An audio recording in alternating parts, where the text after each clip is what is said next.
الحمد لله وكفى والصلاة والسلام على عباده الذين اصطفى أما بعد. عن ابن عمر رضي الله تعالى عنهما قال رسول الله صلى الله عليه وسلم بني الإسلام على 5: شهادة أن لا إله إلا الله وأن محمدا عبده ورسوله وإقام الصلاة وإيتاء الزكاة والحج وصوم رمضان. رواہ البخاری و مسلم. حضرت عبداللہ بن عمر رضی اللہ عنہ سے روایت ہے، رسول اللہ صلی اللہ علیہ وسلم نے ارشاد فرمایا، اسلام کی بنیاد 5 ستونوں پر قائم کی گئی ہے. اولاً اس بات کی شہادت دینا کہ اللہ کے سوا کوئی عبادت کے لائق نہیں اور محمد صلی اللہ علیہ وسلم اس کے بندے اور اس کے رسول ہیں. دوسرے نماز کو قائم کرنا، تیسرے زکوٰۃ کو ادا کرنا، چوتھے حج کرنا اور 5ویں رمضان کے روزے رکھنا. اس حدیث کو امام بخاری اور امام مسلم دونوں نے روایت کیا ہے. مسلم شریف میں چونکہ روایات جتنی بھی ایک مضمون کی ہوتی ہیں ایک ہی باب کے نیچے جمع کر دی جاتی ہیں، مسلم شریف میں اس باب میں 4 روایات نقل کی گئی ہیں، جس میں 2 روایات میں حج پہلے ہے اور 2 روایات میں رمضان کے روزے پہلے ہیں. اور چونکہ راوی ابن عمر ہی ہیں، اس سے اس کی وجہ یہ بیان کی گئی ہے کہ بعض اوقات آپ نے حج کو پہلے کہا اور بعض اوقات رمضان کے روزوں کو پہلے کہا. اس حدیث کو خاص مقام حاصل ہے کیونکہ اس میں اسلام کو خیمے کے ساتھ تشبیہ دی گئی ہے. عربوں کے اندر خیمہ لگانے کا بہت زیادہ رواج تھا. جب بھی کسی سفر میں جاتے خیمہ لگاتے، اور صحراؤں میں چونکہ قیام ہوتا تھا اس لیے خیمہ لگانا ان کی زندگی کا ایک حصہ تھا. اور خیمہ لگانے کے لیے ایک درمیان کا بڑا ڈنڈا ہوتا تھا جس کو خیمے کی چوب کہا جاتا تھا. سب سے پہلے اس کو کھڑا کیا جاتا تھا، اس ڈنڈے کو کھڑا کر کے خیمے کے سینٹر سے ایک جو سوراخ ہوتا تھا اس کو اٹھا دیا جاتا تھا. پھر 4 کونوں پر 4 قلعے باندھے جاتے تھے تو وہ خیمہ قائم ہو جاتا تھا. اسی لیے اس حدیث میں بھی 5 ستونوں کی مثال دی گئی ہے، 5 ستونوں کی. چنانچہ جو درمیانی ستون ہے جس سے خیمہ کھڑا ہوتا ہے وہ شہادتین ہے، کہ شہادتین کی گواہی دینا کہ اللہ کے سوا کوئی عبادت کے لائق نہیں اور محمد صلی اللہ علیہ وسلم اس کے بندے اور اس کے رسول ہیں. اس کے بعد باقی 4 جو ارکان ہیں وہ 4 ستونوں کی طرح ہیں، نماز، زکوٰۃ، روزہ اور حج. جس سائیڈ کا ستون، جس سائیڈ کی کلی نہیں ہوگی وہی سائیڈ گری ہوئی ہوگی، ناقص ہوگی. یہ اصل میں غیر محسوس کو محسوس سے تشبیہ دینا. ایک چیز جو کہ ذہن میں پائی جاتی ہے اس کو ایک عام مثال سے سمجھا دیا کہ اسلام کے یہ 5 ارکان اگر ان کو قائم نہیں کرو گے تو اسلام کی عمارت قائم نہیں ہوگی. تو جو مسلمان اسلام کی عمارت اپنی زندگی میں قائم کرنا چاہتا ہے وہ ان 5 ستونوں کو قائم کرے.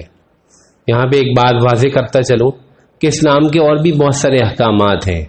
امر بالمعروف ہے، نہی عن منکر ہے، لوگوں کو برائی سے روکنا، نیکی کی دعوت دینا، جہاد فی سبیل اللہ ہے، قربانی ہے. لیکن جو مقام اس حدیث کی وجہ سے ان 5 ارکان کو حاصل ہے وہ باقی ارکان کو نہیں، اس لیے ان کو ارکان 5 کہتے ہیں. اور یہ جو ہے وہ سب سے زیادہ بنیادی احکام ہے. اس میں سے بھی پھر 2 زیادہ اہم ہے کیونکہ 2 کا تعلق مال کے ساتھ ہے، زکوٰۃ کا اور حج کا. اور ہر آدمی صاحب مال نہیں ہوتا.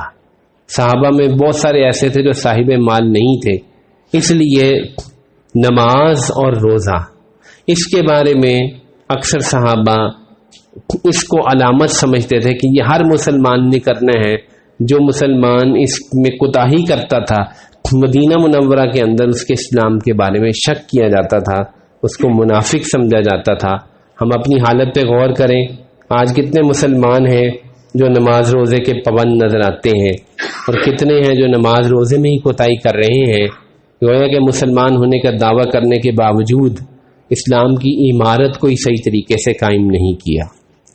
چنانچہ ارکان اسلام کے پورا کرنے پر جنت کی بشارت ہے۔ انس بن مالک رضی اللہ تعالی عنہ قال نہینا ان نسأل رسول اللہ صلی اللہ علیہ وسلم عن شیء، حضرت انس رضی اللہ عنہ سے روایت ہے کہ ہمیں اس بات سے ممانعت کی گئی تھی کہ ہم رسول پاک صلی اللہ علیہ وسلم سے زیادہ سوالات نہ کیا کریں۔ یہ روایت بھی بخاری مسلم میں آتی ہے۔ آپ نے فرمایا کہ پچھلی امتوں کے جو لوگ تھے وہ اپنے نبیوں سے بہت زیادہ سوال کیا کرتے تھے، تو میں تمہیں منع کرتا ہوں کہ تم زیادہ سوال نہ کیا کرو۔ چنانچہ ابن عباس رضی اللہ عنہ نے فرمایا کہ صحابہ وہ جماعت تھی جن کے دل اللہ کی خشیت اور ہیبت سے ہر وقت جھکے رہتے تھے، جنہوں نے رسول پاک صلی اللہ علیہ وسلم سے کل 14 سوالات کیے، جن میں سے 7 کا تذکرہ سورۃ بقرہ کے اندر موجود ہے۔ یسألونک عن الشہر الحرام، یسألونک عن الاہلہ، کل 14 سوالات ہیں۔ فکان یعجبنا ان یجیء الرجل من اہل البادیہ، لیکن ہماری یہ خواہش رہتی تھی کہ کوئی بدوی جس کو دیہاتی کہا جا سکتا ہے وہ آ جائے، العاقل جو ہو سمجھدار، فیسألہ ونحن نسمع، وہ سوالات کرے اور ہم سنتے رہیں، آپ علیہ السلام جواب دے دیں۔ چنانچہ دین کو سیکھنے کے چونکہ حریص تھے، دل چاہتا تھا کہ کوئی آ کے سوال کر لے، باہر کا بندہ ہو اس کو تو ممانعت کا پتہ نہیں، وہ سوال کر لے گا ہم سمجھ لیں گے۔ فجاء رجل من اہل البادیہ فقال یا محمد، چونکہ یہ بدوی لوگ ہوتے تھے، ان کو وہ ادب آداب بھی نہیں تھے، صحابہ تو یا رسول اللہ کہتے تھے، اس نے آگے کہا یا محمد اتانا رسولک فزعم لنا انک تزعم ان اللہ ارسلک قال صدق، اس نے آ کے کہا تمہارا قاصد آیا تھا، اس نے کہا کہ تمہارا یہ گمان ہے کہ تم اللہ کے رسول ہو، کہا جی جی، اس نے سچ کہا۔ اب اس نے انداز بدلا، قال فمن خلق السماء، آسمان کو کس نے پیدا کیا؟ قال اللہ۔ قال فمن خلق الارض، زمین کو کس نے پیدا کیا؟ قال اللہ۔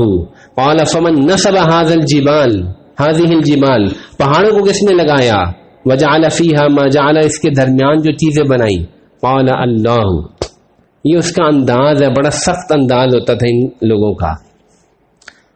قال فبالذي خلق السماء وخلق الارض ونصب هذه الجبال اللہ ارسلک، اس نے کہا اس ذات کی قسم جس نے آسمان کو پیدا کیا، جس نے زمین کو پیدا کیا، جس نے پہاڑوں کو لگایا، کیا اللہ تعالیٰ نے واقعتاً آپ کو بھیجا ہے؟ قال نعم، کہا جی ہاں میں اللہ کا رسول ہوں۔ اب اس نے کہا وزعم رسولک ان علینا 5 صلوات فی یومنا ولیلتنا، آپ کے رسول نے یہ کہا کہ آپ یہ کہتے ہیں کہ 5 نمازیں ہیں دن رات میں۔ قال صدقہ، فرمایا جی ہاں۔ قال فبالذی ارسلک اللہ امرک بہذا، کہا جس اللہ نے آپ کو بھیجا اس کی قسم، کیا اس نے واقعتاً 5 نمازوں کا حکم دیا ہے؟ قال نعم۔ قال وزعم رسولک ان علینا زکاۃ فی اموالنا، قال صدقہ، آپ کے قاصد نے کہا کہ اپنے مالوں میں سے 2.5% زکوٰۃ دینی پڑے گی، کہا جی ہاں سچ کہا۔ قال فبالذی ارسلک اللہ امرک بہذا، اس ذات کی قسم کیا اللہ نے واقعتاً آپ کو یہ حکم دیا ہے؟ قال نعم، کہا جی ہاں دیا ہے۔ قال وزعم رسولک ان علینا صوم شہر رمضان فی سنتنا، آپ کے رسول نے یہ کہا کہ آپ یہ کہتے ہیں کہ 1 مہینے کے روزے رکھنے پڑیں گے۔ قال صدقہ، کا اس نے سچ کہا۔ قال فبالذی ارسلک اللہ امرک بہذا، جس ذات نے آپ کو بھیجا اس کی قسم کیا واقعی اللہ نے آپ کو حکم دیا ہے روزوں کا؟ قال نعم، کہا جی ہاں۔ قال وزعم رسولک ان علینا حج البیت من استطاع الیہ سبیلا، آخری سوال، آپ کے اس قاصد نے یہ کہا کہ آپ یہ کہتے ہیں کہ جو طاقت رکھتا وہ حج کرے۔ قال صدقہ، کہا ہاں اس قاصد نے سچ کہا۔ قال ثم ولا، پھر وہ مڑ گیا، وقال، اور کہنے لگا والذی بعثک بالحق، اس ذات کی قسم جس نے آپ کو حق کے ساتھ بھیجا ہے، لا ازید علیہن ولا انقص منہن، نہ میں ان میں اپنی طرف سے کچھ کمی کروں گا نہ زیادتی کروں گا۔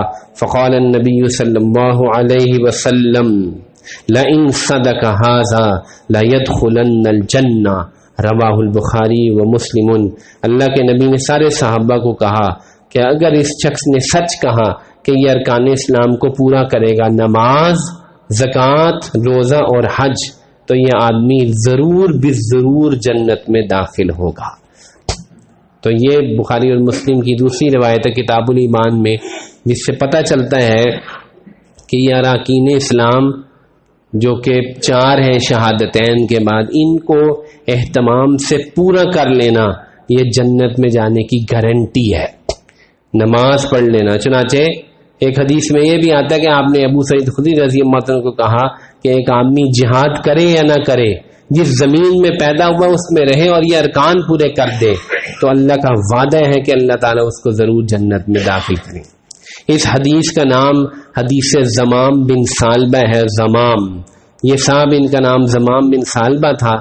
یہ جب واپس گئے تو بڑے جوش و خروش سے پھر انہوں نے تبلیغ شروع کی پورے قبیلے میں، اور لوگوں نے منع کیا کہ بتوں کے خلاف باتیں نہ کرو ورنہ تمہیں جنون ہو جائے گا، لیکن تبلیغ جاری رہی اور پورا قبیلہ جو ہے اس ایک آدمی کی تبلیغ پر مسلمان ہوا۔